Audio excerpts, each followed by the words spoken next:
the home of beautiful beaches, stunning skylines, and great nightlife. The perfect holiday destination.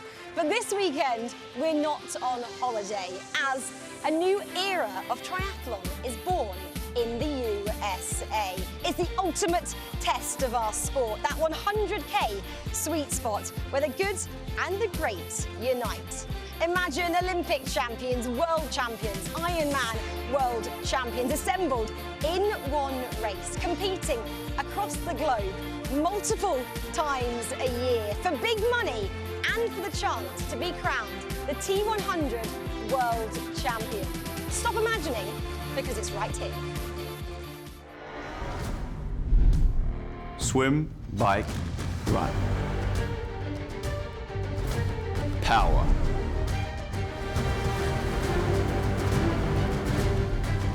Pain. All over the world. Ultimate athlete. Speed. Endurance. Relentless. The overall champion.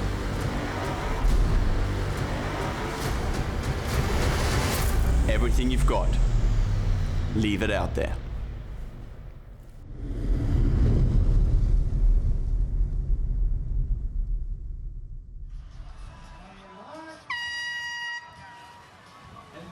Well, the men are in the water for the very first T100 World Tour event. It comes to you from South Florida and Homestead-Miami Speedway. I'm Rick Allen, and I'll be with you for the next few hours as these athletes give every ounce of energy they have to beat the best of the best. I'll be joined momentarily by the two you saw earlier, two of the greatest to ever toe the line, in Jan Frodeno and Rennie Carfrae.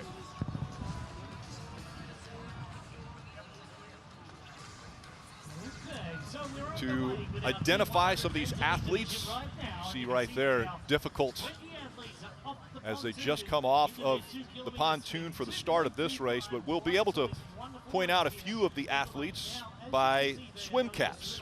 Magnus Ditlev has the orange swim cap. Matisse Magier with the purple swim cap. Jason West has a blue swim cap on today. The yellow swim cap, the two-time Olympic champion, Alistair Brownlee.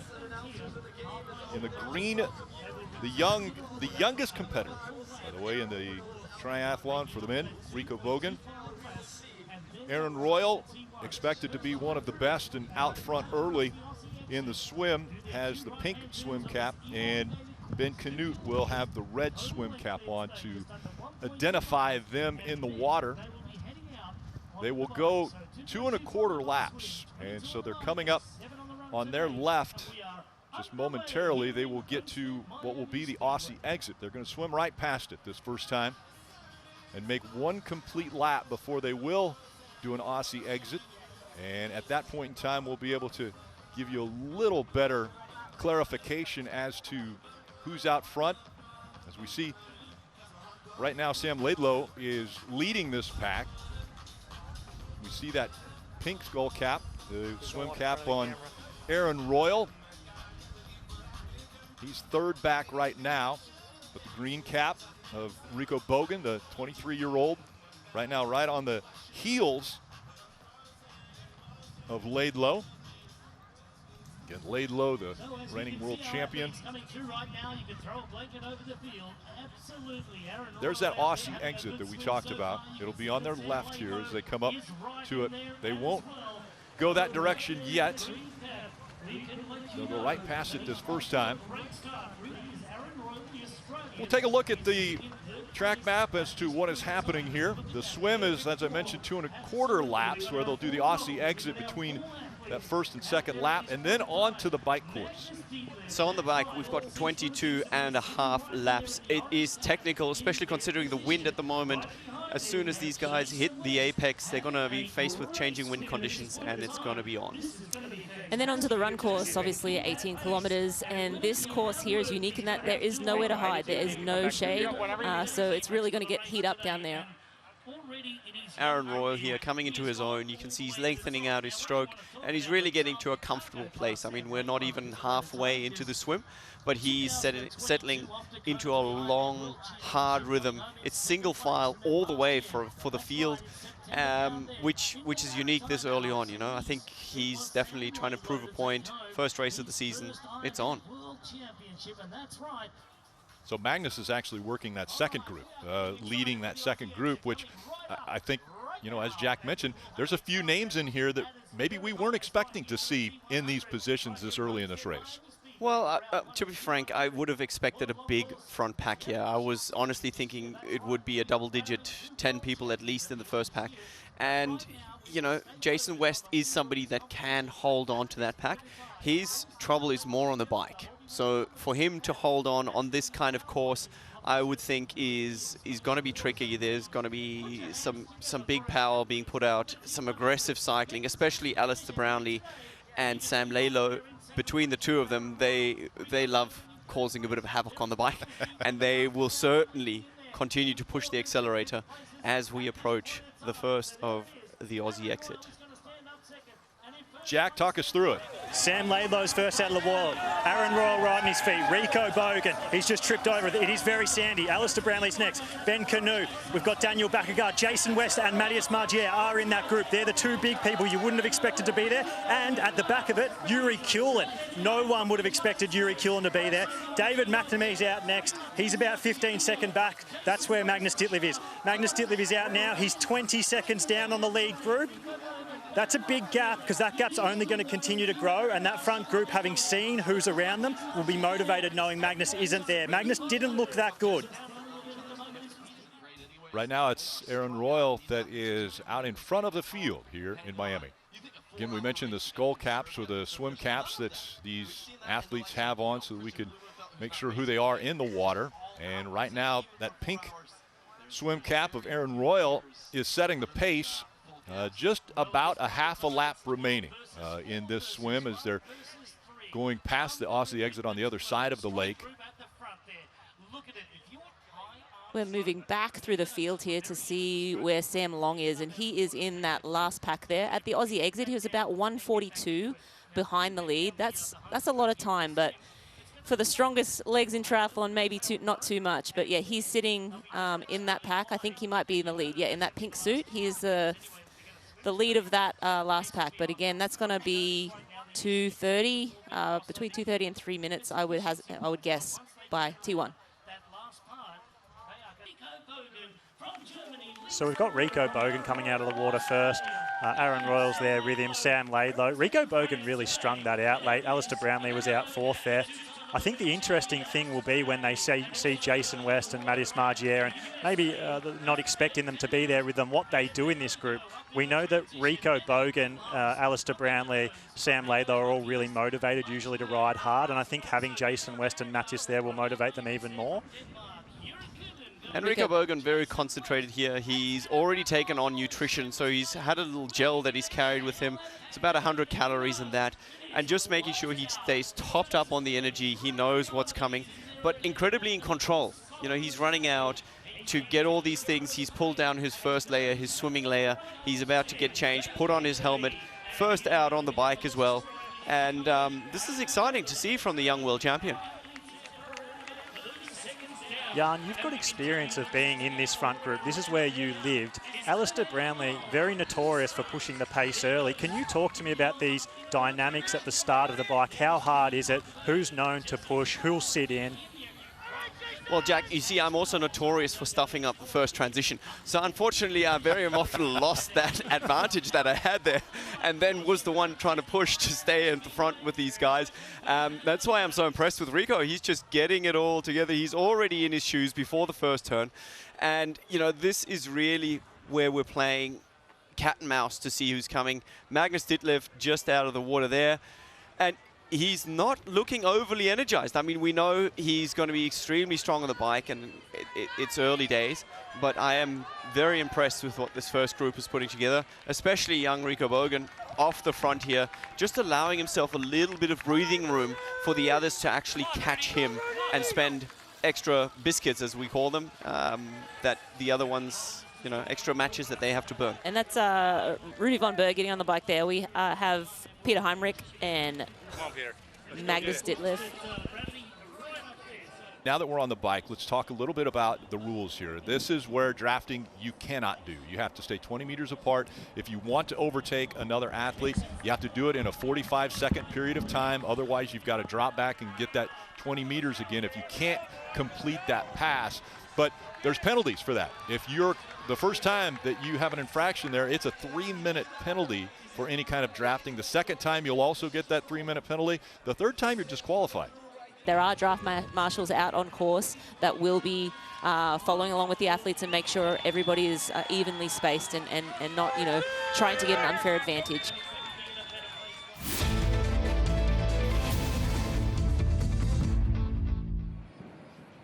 I'll give you the rundown of the top 12 now. We've got Margier up front, Bogan, Brownlee, Royal, Coolin, then Canute, Koolhaas, Jason West, Barnaby, Laidlow, McNamee, and Bakkegaard. And those are the top 12 right now. It's 22 laps on the bike here on the road course at Homestead-Miami Speedway. Currently, Matisse Margier out front of this pack. The young Rico Bogan running second. And just to remind you what T100 is, again, 20 men and 20 women have been contracted for the T100 season. A minimum of 6 races will be for each athlete. That's including the grand final. You get season scores. Top 3 finishes will be scored. So the more events you can do, you can drop your lower scores. And then, of course, the grand final result.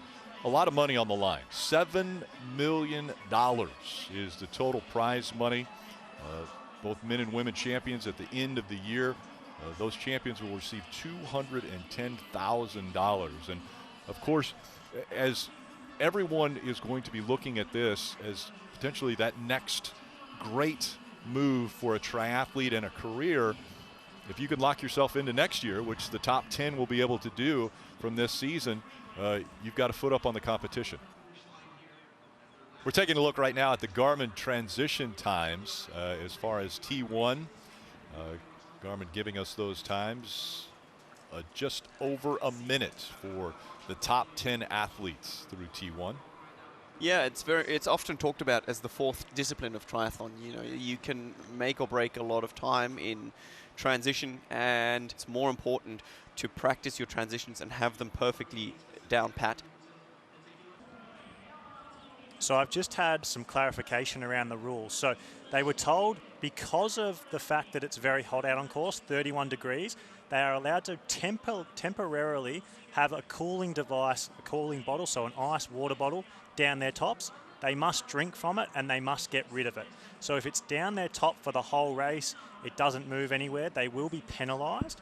I'm not sure on how long that is. I think it can be upwards of to 3 minutes, which would be race ending if true. So we really need to see Magnus get that bottle out of his top at some stage, because if it is there for the whole race, he could face a penalty. We're looking at Sam Long here, who we talked about earlier as needing to get some eyes on, because often in races where it's so dynamic and there's so many laps and the gaps are so big, athletes can get forgotten as they're moving through the field. But Sam Long is really moving through this field and is 100% not out of this race. It's coming down to a 7-lap race where we've got the best in the world right here in front of us. You've got some that obviously have a little stronger legs as far as the running ability, but are they too far back?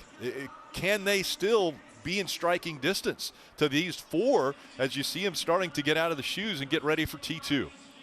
Yeah, and for those new to triathlon, the latter stages of the bike, as they're getting ready for the run, they do take their feet out of the shoes and they'll continue to ride into transition, and there'll be a line where they cannot cross. They have to have both feet on the ground before they hit that dismount line. If they cross that line, there is a penalty, but all the men adhering to that rule. And these first steps are usually a little ginger, but these men making it look easy. This is my favourite 5 minutes of any T100 race. this last kilometre on the bike into the first kilometre off the run. We saw Alistair Brownlee, he hopped off the bike, looked a little bit ginger. He's all over the place trying to put his bike in there due to the effort he's just put in. But what we see now is these four, Matthias Margier, Magnus Ditlev, Sam Laidlow and Alistair Brownlee. Once they run, they get to sort of assess, how am I feeling? How are the others looking? Sam Laidlow through transition really quickly here. Alistair Brownlee as well, known for his fast T2s. He's got out there. Will he get back up to Sam Laidlow? Sam Laidlow, to me, looks comfortable. Alistair Brownlee looks pretty comfortable. We do sort of expect to see him make his move now. And then we've got Magnus Ditlev, slowly, but he's confident. He's sort of the kind of guy who works into his run rather than explodes from the start. Matthias Margier is the one who usually does go aggressive out of T2 as well, so wait and see what happens there. Ditlev opening the kit just a bit there to get some air on the chest. Get rid of his bottle. And that bottle. That's right. Let's hope he got rid of it. Oh, can I just quickly tap my hat to Matthias Margier. What a ride this man has taken us on. As predicted, Sam Laidlow out the front because he had the socks on already, so that disadvantage that's cost him a long way. And remember, they're doing a loop around here. I want to make sure that they're running the wrong way right now, but it's because they're going to catch up to get to the exact 7-lap distance that they need to go once they turn the corner here. Alistair Brownlee, keep in mind, Rick, is known for running hard out of T2. So if he's running at relatively the same speed as Sam Laidlow, you know it's fast. And they have actually put a little bit of a gap into Matthias Margier and Magnus Ditlev. Now, Magnus is the one who does work into his run. But generally speaking, and I'd like to get your take on this, Jan, if you can go with it, as one of these athletes at the lead of the race, would you go with it? Or is there a chance that Magnus will just sit back and wait for it all to unfold and see if what's happened to Alistair Brownlee in the past and Sam Laidlow in the past, where they were out in front at the Canadian Open, for example, or Alistair at the European Open, and then came back to the field? Will they just wait for that to unfold? Could you just hold my microphone for 5 minutes? I just want to go down there and tell Alistair to cool his jets. Cool your jets, my friend. Honestly, we all, for the history of the sport, want to see you get back to the top step. But he's closed that gap in no time. But I think he's actually quite nicely setting into a pace right now already. Sam Laidlow looking good. He looks great. Very good.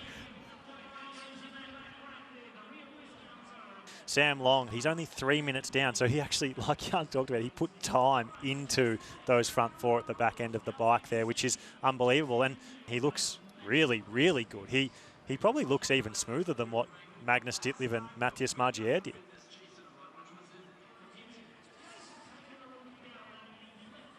You see Ditlev here grabbing some hydration, getting a little water, trying to cool off. And a problem there. I think that might be a special Grabbing need. ice. Went back for ice. Stopped for ice. And you can see it is hot out there. Alistair grabbed an ice towel and he was disgusted with it about 10 seconds later because it was just doing nothing. And you could literally see the spies in his face. Not on Alistair's face. The shoulder pads. Yeah. It's certainly a bit of a fashion statement coming on right there. And this looks like Sam Long here moving up into past Daniel Bakkegaard. So that's moving up into 6th position. Yuri Kulin now in 5th place. So Yuri's making quick work of this run. But Sam Long moving along the steam train. Here he goes. And that's some great camaraderie. You see Daniel Bakkegaard putting his hand out and slapping, Sam Long there. That's also kind of unique to triathlon. I feel like there's a great camaraderie out there on the course. And while these athletes are fierce competitors, they also are good job.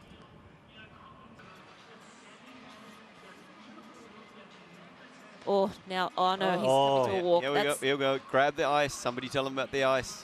Is there ice on this? Oh, yeah, there is. Oh, this is a long stop in.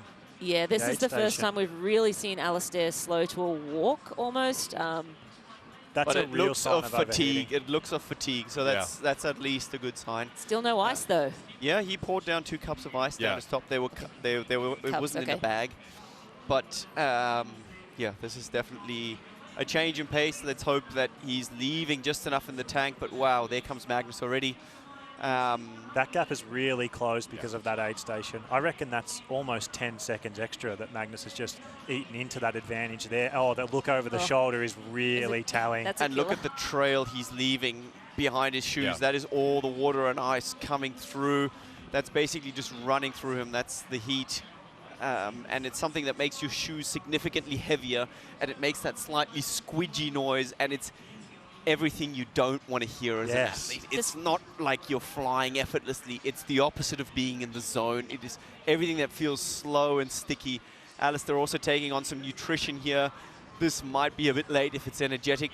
Yeah, and when you have, you know, pouring ice and water over yourself like that, he doesn't have socks on either, so the socks are not going to be absorbing any of that. So his foot, you know, might be sliding around. That's when you get all sorts of blisters.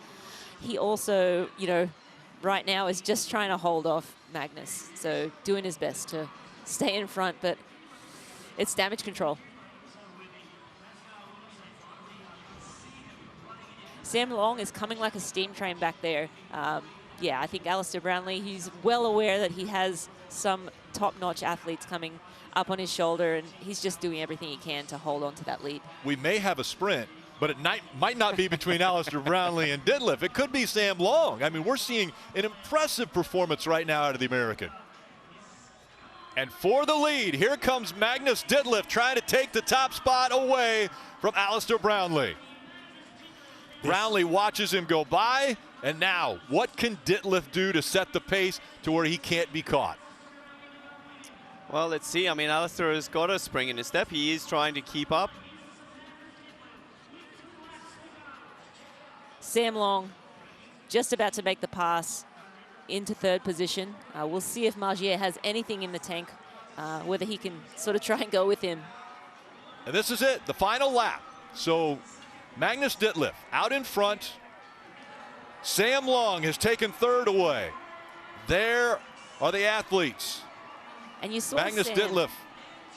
You saw Sam there. He wasn't messing around. He ran up onto his shoulder, kept the same pace, and you saw him put in a little bit of a sprint there. And Brownlee's right in front of him right now. Brownlee has fallen far enough back. There's Brownlee compared to Sam Long. There's the bell, the final lap. 2.5K. Oh, Brownlee turning around. He sees really Sam Long suffering. coming. The grimace on his face. And maybe that third position is still up for grabs for Matthias Margier too. Brownlee really struggling here. We can see that. This is for second. Sam Long taking second away from Brownlee. Now does he have enough in the tank to get Ditlev?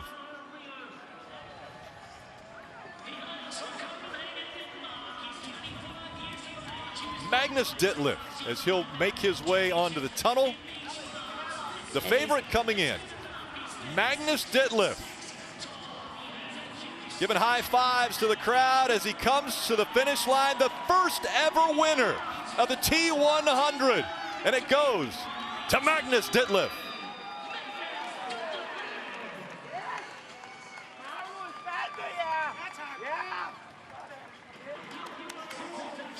Sam Long is coming in right here and cheering on the crowd. They're cheering on him. Sam Long, second in the T100 Miami. Sam Long, he is loving it, soaking up the atmosphere and putting on a show. And not far behind, Matthias Margier will be coming to that finish line here in just a moment. There he is. And Margier will be on the podium for T100. Congratulations. First win of the T100, and more importantly, some good points on the board for your first World Championship. Yeah, it feels amazing. A great start to the season, and yeah, I'm super stoked to take my first T100 win for the first race of the season as well. So. I mean, Magnus, just tell us about the conditions. Everyone was talking about them. You seemed to have it under control. The ice was going in the shoulders.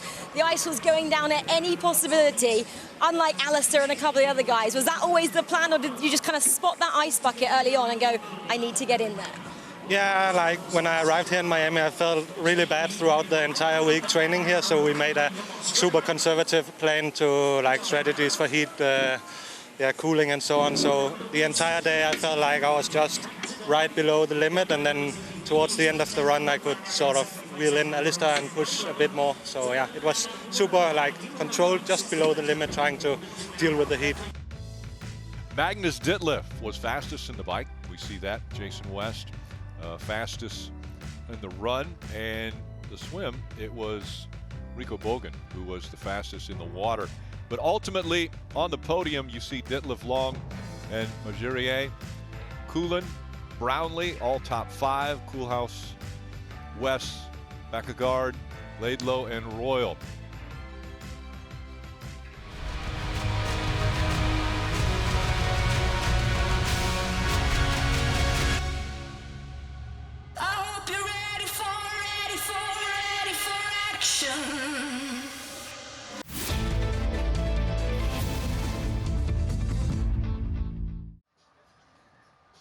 On your mark. And they're in the water. And once again, we'll be able to pick out a few athletes based on their caps. And one of those being Lucy Charles-Barclay will have the pink swim cap. And you see it already, Rick. Lucy Charles-Barclay, she does not mess around at the start. She is quick off the mark, and she's on the far left there in that pink cap. She's already making a little bit of a lead. We'll see if anyone can grab onto her feet. Kat Matthews will have a green swim cap. The yellow swim cap is Paula Finlay. Holly Lawrence has the purple swim cap. Daniela Reif will be in blue. Sara Perez Sala, who's really the only one who has shocked, I think, us and been able to beat Lucy Charles-Barclay out of the water, will have the orange cap, and Lucy Buckingham has the red cap. There was a question. Lucy was not at one of the briefings this weekend, and the question was if she would be able to toe the line, maybe a little bit under the weather this weekend, but she is in the water swimming, and we hope for the best for her.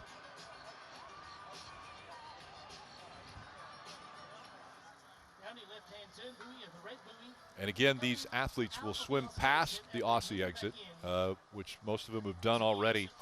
And the next time by, they would do that. Out in front, and so impressive in the swim is Lucy Charles-Barclay. Really not a lot of weakness in Lucy. There really isn't. She's just a phenomenal, like her standout is the swim. Everyone likes to talk about, you know, Lucy Charles-Barclay, the mermaid. Her swim ability is just phenomenal, but she gets out on the bike and she is one of the strongest cyclists in the sport and backs it up with a very strong run in amongst the top women on the run as well.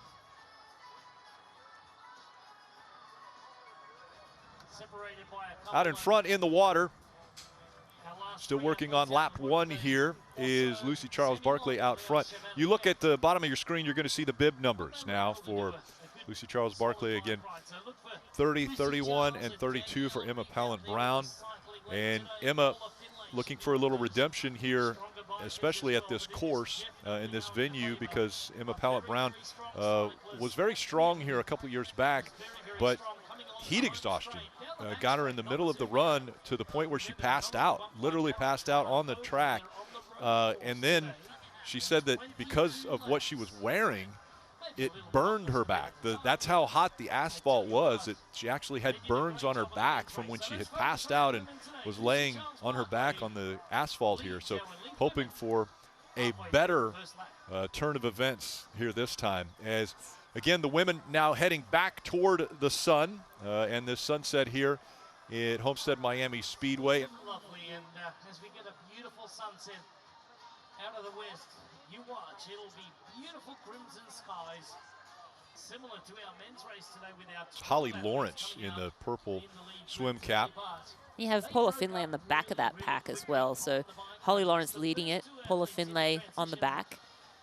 But right now we're with Holly Lawrence, and she is leading that chase, not too far behind Sara Perez Sala. She's changed her training venue. She was out on the West Coast. She was in LA, and then in 2022 decided to make the move to Boulder, which is where you and Tim are. A lot of athletes deciding to make that move and get into elevation and see if they can have a little more of the elevation change here in the Americas.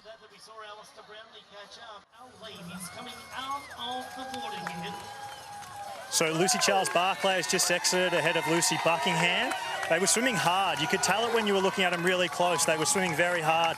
This gap has grown. Sara Perez Sala is just about to get to the Aussie exit as well. And the chase group with Sky Munch and Holly Lawrence and India Lee, and they've almost caught her. Paula Finlay is still on the back of that group too. So here we have Sarah Perez-Sala. She's about 25 seconds back and is bleeding time to this chase group with Sky Munch and India Lee at the front. Just exiting right now in the Aussie exit, up this steep uphill. India Lee looks good, swim cap fallen off, but fix that. That's one of the benefits of the Aussie exit. Paula Finlay on the back of this group is massive. They're about 35 seconds off the lead. That's potentially further ahead than what some would have anticipated to see Paula Finlay. She's lost a little bit of ground in the Aussie exit, but if she can get back there, that's a really good position. And then about 10 seconds behind Paula Finlay, we've got Kat Matthews exiting the water, 45-ish seconds down. She's got herself a little bit isolated there, and that second lap could be tricky because the rest of the girls have all got a big group to work towards, whereas she's by herself. Daniela Reef out of the water a further 10, 15 seconds down, as well as Emma Pallant-Brown and Tamara Jewett. That's a strong run group. That's a group we've got to keep our eye on. They're about a minute back. Whether they can make up some ground to Lucy in this second lap, but that is a substantial gap. Emma Pallant-Brown, Tamara Jewett too, we've got to keep our eye on as the race progresses, particularly on the run. Paula Finlay just hanging on to the back of that group. Some definite firepower in that group, but Kat Matthews, Daniela Riff and Lucy Byram, I think that's a very dangerous trio, just a little, basically third pack.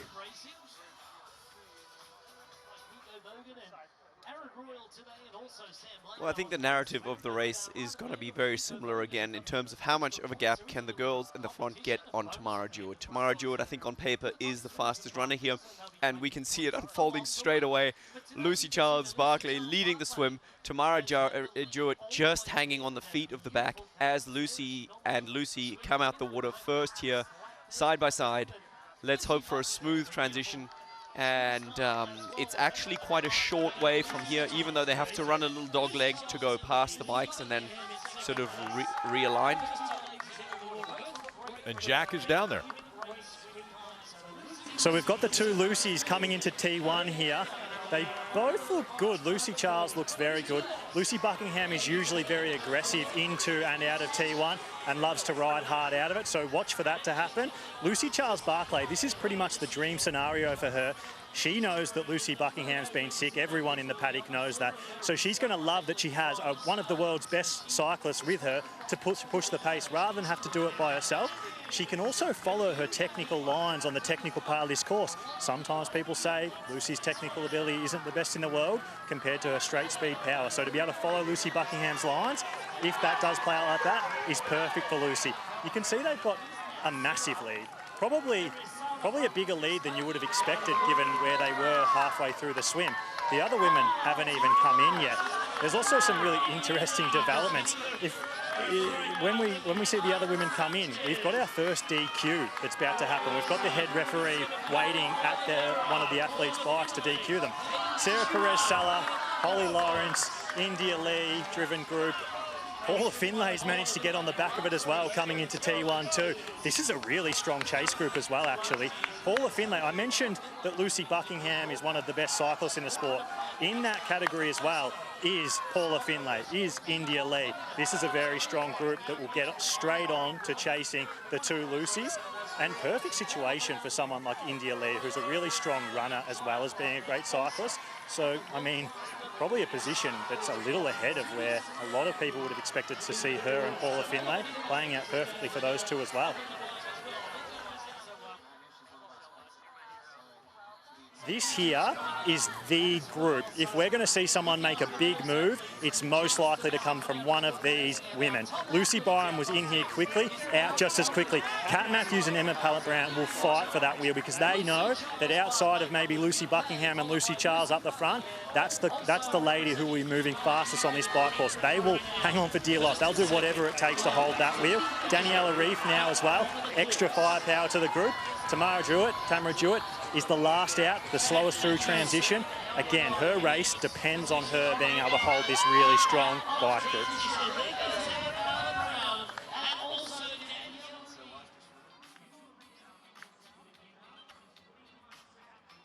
This race starts in the day and it will end at night, and they will be under the lights. The temperature change is going to continue to fall as the sun sets here in South Florida, and that could come into play. That could be a part of the storyline here, is maybe Emma Pallant-Brown, this could be the temperature that she needs to have success at this racetrack, when it was hot during the middle of the day, but maybe just a little bit cooler as we get into the night. We see Lucy Buckingham still trying to hold on to that second spot. Right now, Holly Lawrence 47 seconds back from these top two.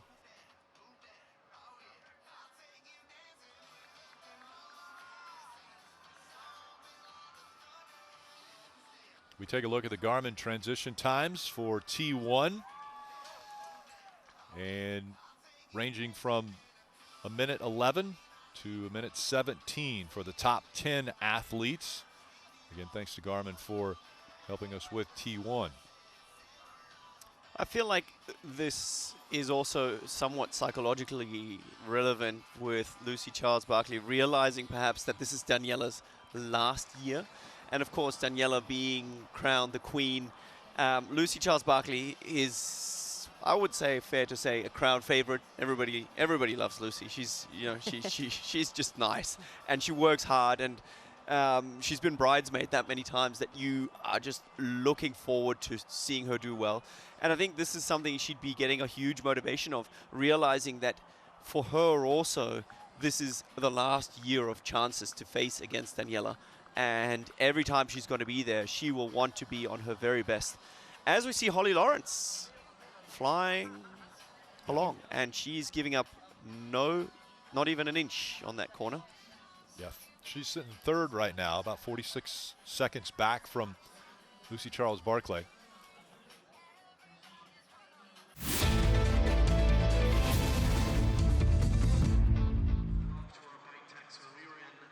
And here we have Daniela, someone we haven't seen all race yet. I think it's early days. She made some big statements.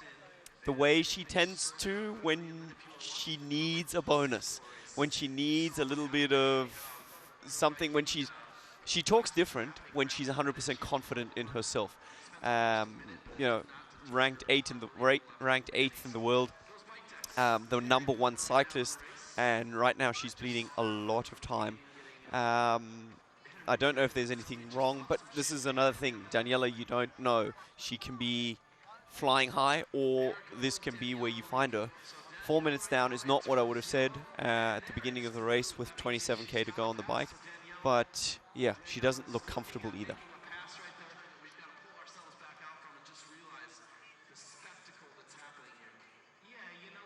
Closing in on under 20 kilometers still remaining in the bike portion of this triathlon, the T100 from Miami.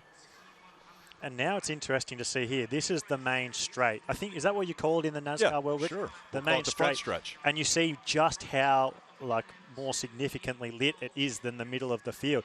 And it would be quite weird going from the light, like this is almost daylight light here. And then you look over the other side of the course where it's completely pitch black and they ride into that. Yeah, it's just, yeah, this is bizarre, but really fun to watch. The athlete that was right up there running second in this competition for almost 90 minutes, but she had been suffering from food poisoning a little bit earlier in the week and had to pull out. And now Rachel is with Lucy Buckingham. Yeah, thanks, Rick. Lucy, it's been a pretty tough couple of days, and obviously we saw how incredible you were out there for about 90 minutes. You've had food poisoning, you've had to DNF. Silly question, but how are you right at this moment? Yeah, thanks, Rachel. I'm good. Like, I just had absolutely no legs. My legs just popped, and I think any athlete that knows, like, when you get a sickness bug or food poisoning, like, it's kind of inevitable. Like, you're gonna be a bit drained, and I tried, like, packing in the food this morning, and after about 2 like porridge pots, I was like, I can't take it on anymore. And like when I was riding, I was trying to take on the gels, and it was like coming back up again. I was like, oh man. So I tried my best, and unfortunately, just wasn't my day. So Holly Lawrence has gone from being with Indy Lee to being 2.5 minutes back. I mean, she did look like she was struggling about halfway through, just with, you know, the whole body language and moving and going up and down. But this is something that would definitely be motivating. Look, again, she's got that, what did I call it, smile? Cat man. It was it's a suffering kind of smile, smile, but you can see she's enjoying because she knows every time it hurts her, it's hurting the others more.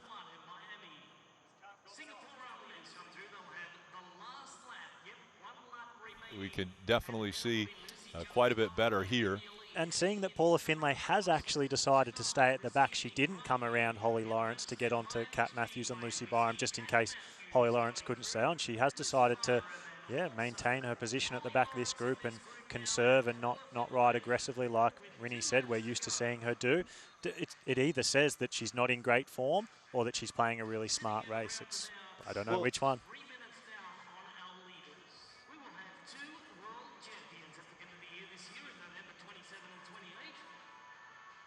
Here she's just getting ready, catching her first breath as she rolls into transition, and Indy Lee taking the time to stop her watch. Watch her Garmin. Her Garmin, and get an accurate power file.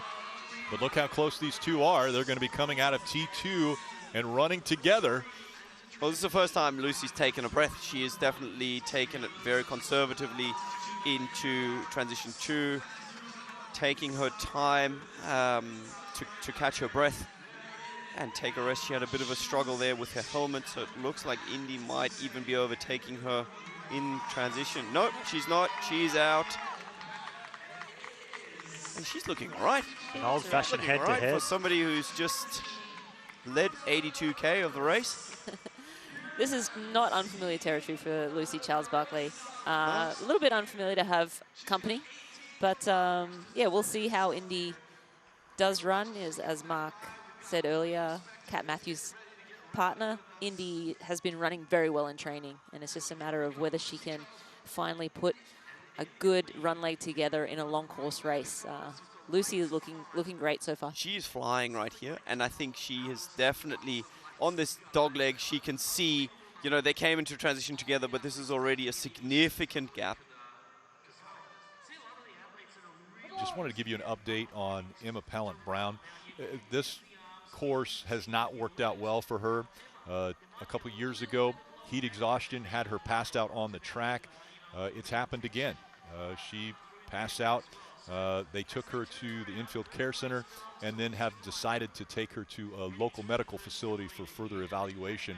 But just wanted to give you an update on Emma Pallant-Brown. She's been removed from the track and taken to a local hospital here. Well, it's obviously a little bit more serious because we do know that there is a world-class facility here on course.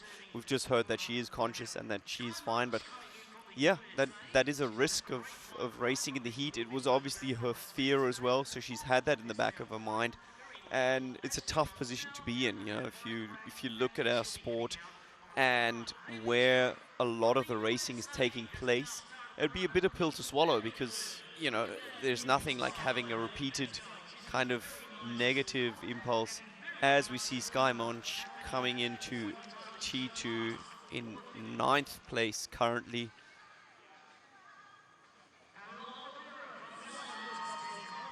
Kat Matthews. Kat Matthews. It looks like she's cramping up, and she had to stop. Oh, come on. Yeah, that's... The left calf. When it's so humid like this, you're just losing so much salt. Oh, you could see, she's like, I can't run. Like, Paula, camaraderie is just next level, but yeah, she's tough. Kat Matthews, obviously being part of the British Army, she has definitely gone through some toughness, but yeah, she looks stressed. She actually looks stressed. And of course, she's got huge targets. She's got the T100 series. She also wants to do the competing Ironman series, and she wants to race Ironman World Champs. So, she doesn't want to do damage right here.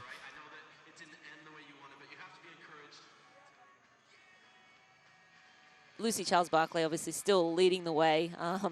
This is just devastating for Kat Matthews. I think the run is her strength. And so she all day was, you know, biding her time. Obviously a great cyclist, a great swimmer, but the run is really where she shines. So to have this happen in the early stages of the run, yeah, it's just not cool. So she's trying to take on some nutrition here, see if that helps. She's got to, I think, try and carry on if she can. So hopefully it loosens up.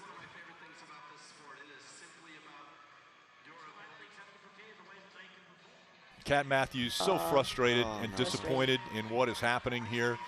Yeah, put so much effort. Pour your heart and soul into it, don't you? You do. And you're seeing that now, just devastating. I hope it opens up for her and she can just trot around, you know, and get that finish. But it doesn't look promising. Well, she hasn't tried either.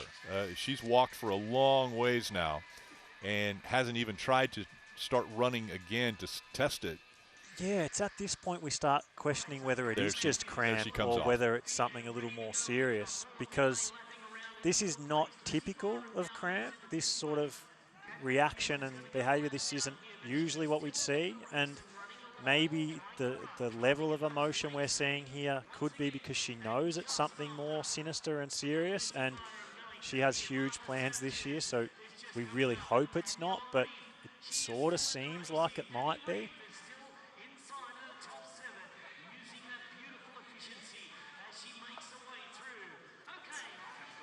And right now a new leader for the women as India Lee has gone by Lucy Charles-Barclay. Let's see if Lucy will tack on to the back here of India Lee and what she has left.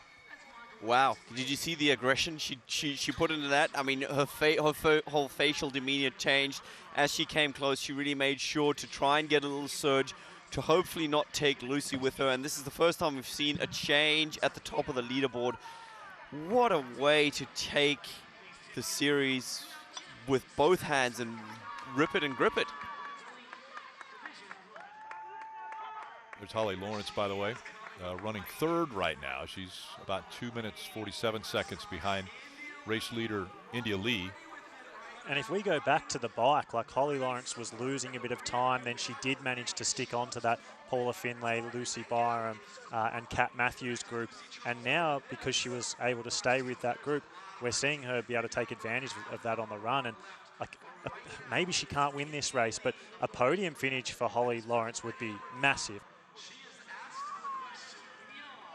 Daniela coming in, obviously not as dominant as we have seen her before, but really solid all around today. So moving into 5th place, Daniela, I mean, this is kicking off the season very well for her. And obviously she knows it's a long season. She's also planning on doing the Ironman World Championships this year. So a lot of racing for her this year. India Lee looks back. She won't see anyone. Yeah, this is just mind-blowing for her. I think coming in, I'm sure she dreamt of this, and you have to have had some belief that you could do this, but to actually have it happen, and especially, as we said, no one picked Indy Lee to win. The 35-year-old Brit makes it onto the carpet. She's given the high fives, and she has just stunned the world. India Lee is going to win the first ever T100, and it starts here at Homestead-Miami Speedway. She'll walk across and grab the banner. India Lee wins T100. Yeah, a lot of emotion there. You can see she almost can't believe it, and you know, a hug from the goat, a hug from Jan.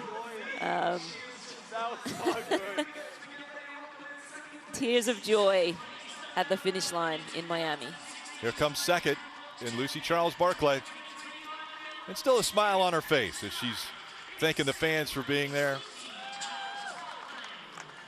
Yeah, I think Lucy Charles-Barclay will be happy with that performance. The second place is nothing to be, you know, ashamed of. As we said, it's a long season, a lot of racing ahead, and she led for a lot of that race and almost pulled off the victory.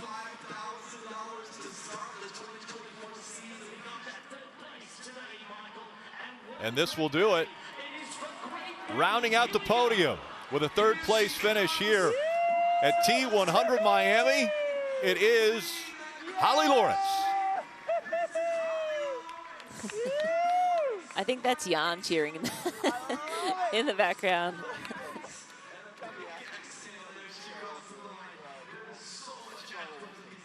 India Lee, take a bow. That was spectacular out there. Are you pretty much speechless right now? Yeah, I'm speechless. It feels like I'm watching myself like in a different entity. It's mad. Yeah, we'll take a look at the finish of the top 10. You see the fastest on the swim, you see Charles Barkley. The fastest on the bike was India Lee, and then it was impressive, the run that she was able to put together. India Lee forging her name now as one of the favorites here in T100. With her win, it was Charles Barkley and Holly Lawrence rounding out the podium, all the way down to an impressive finish for Kaidi Kiwioya, finishing in 10th today.